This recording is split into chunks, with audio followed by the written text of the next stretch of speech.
Chapter 807. No, it's I who should say that. You're the first to recognize that upon first sight. Usually, no one pays attention whether I call the cat my brother or anything else. Is that so? I thought it wouldn't be unusual for someone in the cavalry to possess such a talent. That may be true, but it's another matter entirely to actually think that way. After saying this, Ruel chuckled and rose from his seat. The truth is, I have longed to meet this young friend here, Revlin, and the lady for some time. I never expected to meet you in such a place. But I'm delighted to have been of help and to have shared a conversation, albeit briefly. Me? Why? Myra, who was puzzled, suddenly seemed to realize something as she alternated her gaze between Ruel and Revlin. A spark of recognition flickered in her eyes. Now that I think of it, Revlin. Yes, I remember hearing that name. Could you be the third son of the Apeto family, Revlin Shan Apeto, who temporarily joined the cavalry? That's right, that's me. Revlin replied with a joyful expression. Myra's eyes then moved to Pruel's red hair. Then you are... I'm currently living under the name L. Myra quickly nodded without mentioning the name of another ducal house. I never imagined I would meet people I have only heard rumors about here. We are now official members of the cavalry, here to offer our support. The conversation that followed wasn't lengthy, but the atmosphere was unbelievably congenial. The three of them belonging to the four great ducal houses but existing outside their traditional hierarchies shared similar temperaments, so it wasn't odd that they got along so well. Indeed, for a first meeting, they seemed to mesh remarkably well. Either watched the trio reminiscing about the past. In his previous life, these individuals were unaware of each other's existence. But now they met in a manner that didn't seem at all unfortunate. Though their reasons for opposing their families were different, their intentions converged on a similar path. Being on a difficult journey, realizing one is not alone in their position can be empowering. Perhaps they could even offer each other unique support. After leaving the medical unit, Yidhir accompanied Myra to her carriage. Her expression was far more relaxed compared to her arrival. Thank you for today. Your assistance was invaluable. It was a generous compliment for merely guiding her to the medical unit, as Kashir had instructed. Every time I come here, I feel the freedom and greatness of the cavalry. But today, that spirit of freedom seemed to influence me too. I feel more alive and clear-headed than I have in days. I am sure the commander would be pleased to hear that. Despite Idris' stark response, Myra smiled pleasantly. I regret not having more time to talk with the people I met at the end. Well, there will be other opportunities. After the funeral, I officially become the heir of Honey. And then I will be able to do even more. With these words, Myra left, looking rejuvenated. As Yidhir watched the carriage depart, he was about to turn away when someone nearby called his name. Yidhir! Ever? Ever, who had been tasked with pursuing the sage as soon as she arrived in the south and had really been attached to the branch office, was there. Beside her were the elder siblings, and all three of them, having just returned, were covered in dust. What brings you here? I was seeing off a guest who had visited the commander. Where have the three of you been? We went in search of the mage, of course. The information given secretly by the successful candidates of this branch was excellent. We learned a lot. The reply came from the elder siblings. Hen and Finn smiled broadly, their eyes gleaming like pleased little bees. We are off to report to the commander now. Yidhir, will you join us? How could he refuse? All right. Without delay, they headed to where Kishir was. Kishir, seeing Yidhir after sending Myra off, returned with Ever, Hen, and Finn, smiled without surprise. Did Lady Myra return safely? Was she in good health? Yes, she recovered after receiving divine power and medicine and went back. According to Anon, she is naturally frail and had been overexerting herself. Not surprising coming from the Honi family. Were there many short lived members in the Honi ducal house?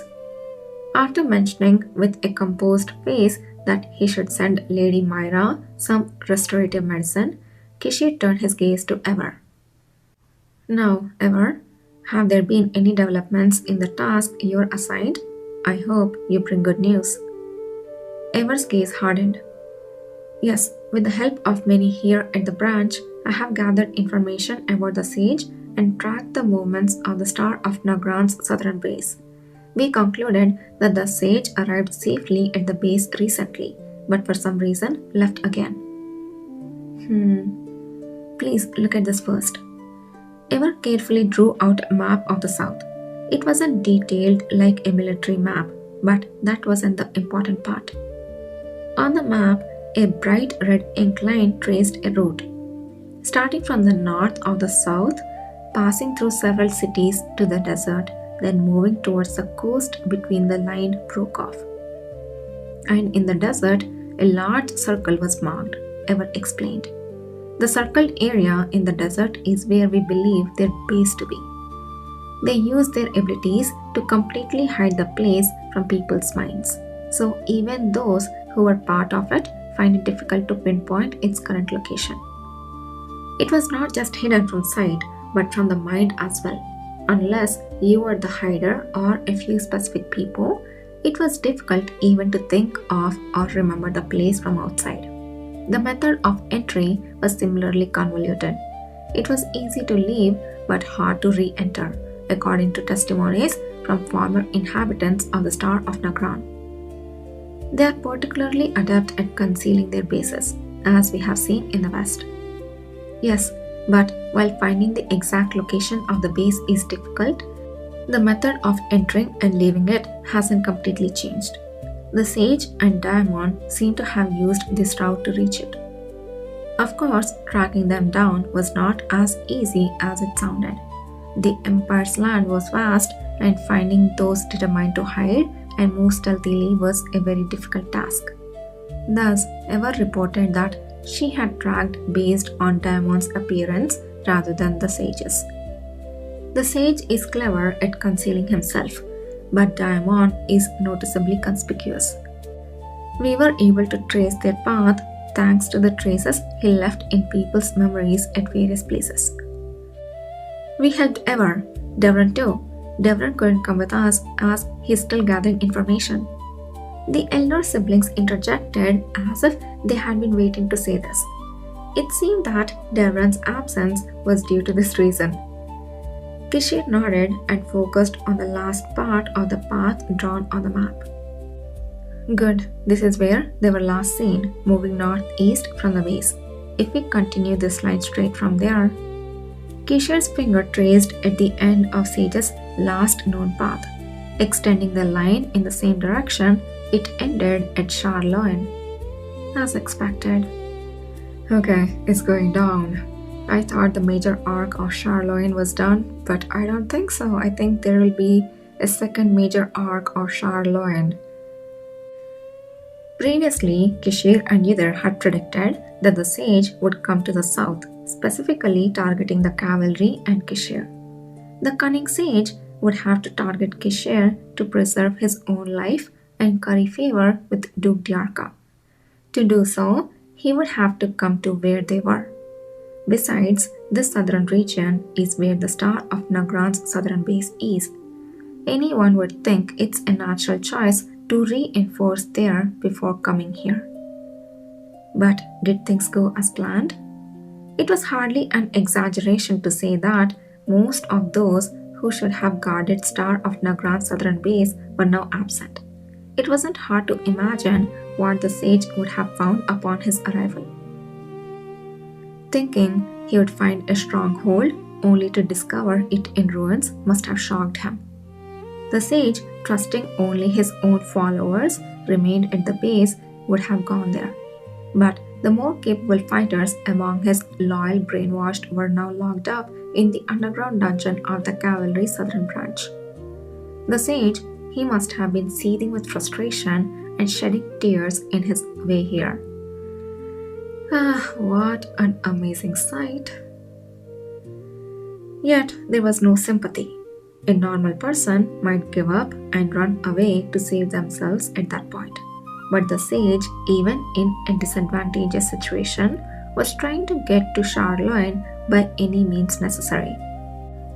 It meant the sage's ambition was enormous and persistent. There was no mercy to be shown to such a man. Considering the last sighting, the sage might already be in Charlemagne. Yes, thinking so, we return here first. From now on, we plan to continue tracking in and around Charlemagne, but I think everyone should be cautious. I agree. I like that we have run away, but Sage's powers is not a one-time thing like Nahan's. It's not something that breaks when the caster is away or they're not actively focusing. It's there constantly. So they need to do something about this brainwashing so that it doesn't work. What can they do? Probably exhaust Sage? How can they do it? I don't know.